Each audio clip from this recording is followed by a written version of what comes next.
बिस्मिल्लाहिर्रहमानिर्रहीम।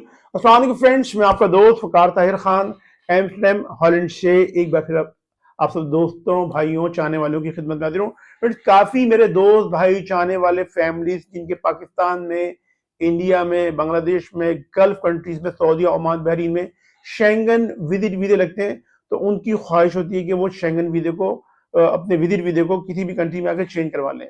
और ये पॉसिबल है। इस हवाले से कुछ कंट्रीज है, 6 कंट्रीज हैं। इन 6 कंट्रीज का मैं जिक्र आपके सामने करने जा रहा हूँ। इन 6 कंट्रीज में अपने विजिट वीजे को आप वर्क परमिट में किस तरीके से, यानी वर्क वीजे में किस तरीके से चेंज करवा सकते हैं।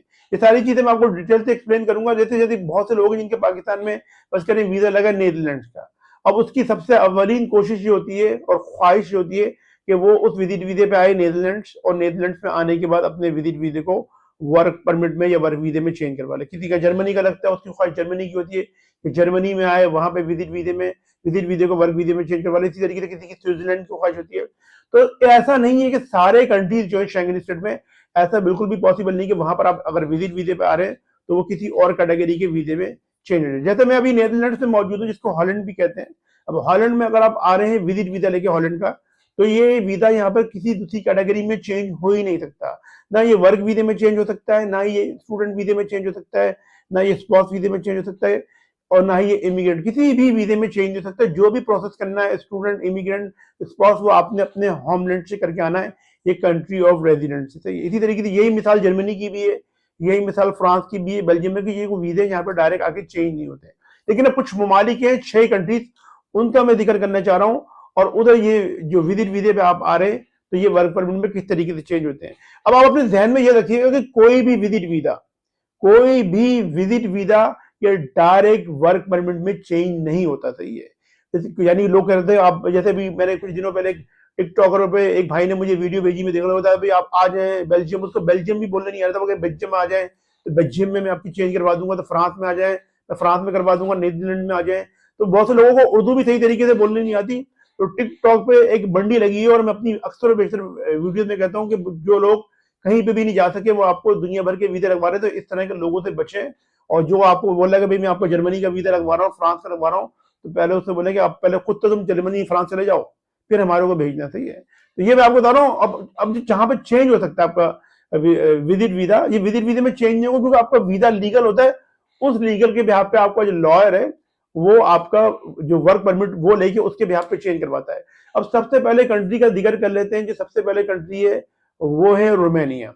रोमानिया भी पिछले साल से शेंगन स्टेट में आ चुका है, और यहाँ पे काम बहुत ज्यादा होता है। ज्यादातर काम यहाँ पे कंस्ट्रक्शन का है, फूड डिलीवरी का काम है। तो यहाँ पे भी आके आपका जो विजिट वीजा है, अगर आप रोमानिया के विजिट वीजे पे आए, तो वहां पर आने के बाद आप अपना वर्क परमिट में उसको चेंज करवा सकते हैं। यानी वहां पे जो ये सारी चीजें चेंज करवाने के लिए आप खुद भी कर सकते हैं।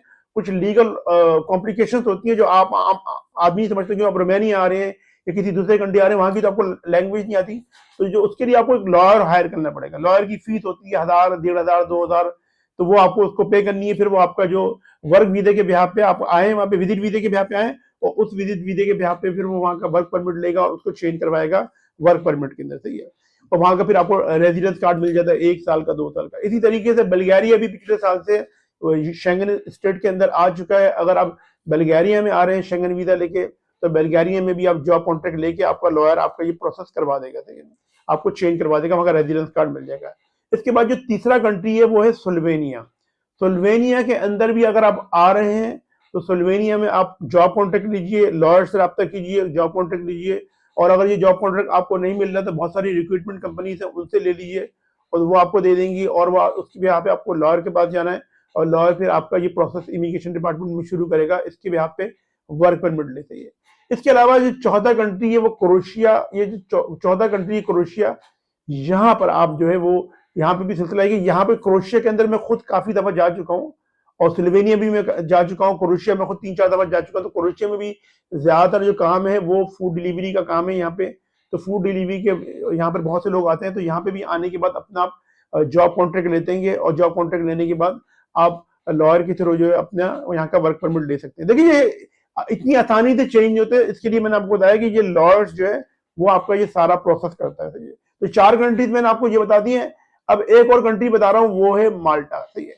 माल्टा में भी अगर आप आते हैं और वहां पे आप वर्क परमिट लेते हैं, तो वर्क परमिट 2 से 3 महीने का प्रोसेस है, और फिर माल्टा में भी आपको जो वर्क वीजे के बिहाफ पे वहां का वर्क परमिट आपको मिल जाता है। सही है। इसके अलावा जो जो छठा कंट्री है दोस्तों, छठा कंट्री जो है वो है पुर्तगाल। पुर्तगाल के अंदर भी अगर आप आ रहे हैं किसी भी कंट्री के शेंगन वीजा लेके, तो शेंगन वीजे पे आप पुर्तगाल में आए और वहां पे आर्टिकल 92 के तहत वहां की टीआरसी ले सकते हैं। सही है। और उसका एक प्रोसेस है पूरा, उसके लिए आपको एक वोकेशनल ट्रेनिंग प्रोग्राम में एडमिशन लेना होता है, और नीफ नीस एसएनएस हेल्थ नंबर तमाम और डिक्लेरेशन तमाम तो डॉक्यूमेंटेशन कंप्लीट करनी होती है, तो उसके बाद आप ये प्रोसेस कर सकते हैं।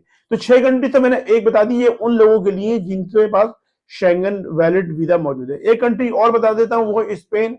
इधर आप विजिट वीजे पे आए या इलीगल आए, किसी भी तरीके से आए, तो यहाँ पे होती है एम्पाद्रोमेंटो।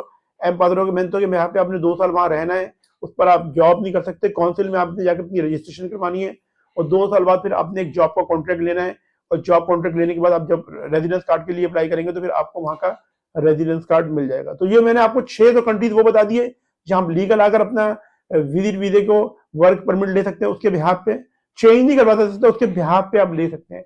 और एक कंट्री मैंने आपको और बता दिया स्पेन, जहां पे आप लीगल या इलीगल आए तो वहां पे भी अब आप इसको वहां का प्रोसेस कर सकते हैं इमिग्रेशन का।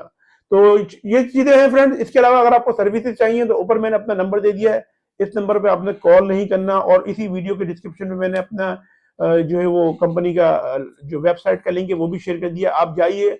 और अगर आपको कोई सवाल है तो इंग्लिश में लिख के भेजिएगा नंबर पे। वेबसाइट को भी विजिट कर लीजिए, चैनल को विजिट कीजिए, और सक्सेस स्टोरी देखिए, हमारे जो क्लाइंट्स हैं उनके रिव्यूज, उनके कमेंट देखिए, और उसके बाद आप सर्विस लेना चाहें तो रब्ता कर सकते हैं। फ्रेंड्स, ये आज की वीडियो। आप सब अपना बहुत बहुत ख्याल रखें, अपने पेरेंट्स और अपने बुजुर्गों का बहुत बहुत ख्याल रखें, और अपने भाई के चैनल का भी। मैं मिलता हूँ अपनी नेक्स्ट वीडियो में। अस्सलाम वालेकुम, अल्लाह हाफिज।